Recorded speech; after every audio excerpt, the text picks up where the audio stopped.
அடி வாங்கி அந்த எஸ்ஐ உள்ள வராங்க. நாளைக்கு எத்தனை எஸ்ஐ போனாலும் இவங்க அடிப்பாங்கன்ற பயம் இருக்கும்ல.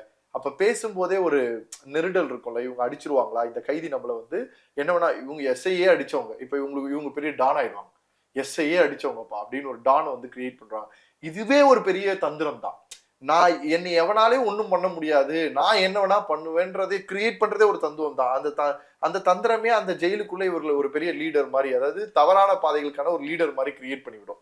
ஸோ இதுதான் இங்க இருக்கக்கூடிய பிரச்சனையாவே பாக்குறோம். இதை நிறைய திரைப்படங்கள்ல நம்ம வந்து ரொம்ப பெருசா பேச மாட்டாங்க. ஆனா நீங்க சைலண்டா சொல்லுவாங்க. ஆனா அதை நம்ம பெருசா ஏத்துக்கிட்டு இல்ல, கடந்து போறோம். ஏன்னா நீ ஜெயிலுக்குள்ள போகாத வரைக்கும் ஜெயில் உனக்கு ஒரு பெருசான தெரியறது இல்லை. இன்னமும் எத்தனையோ ஜெயில்ல தவறுகளே செய்யாம உள்ள இருக்கிறவங்களும் இருக்காங்க.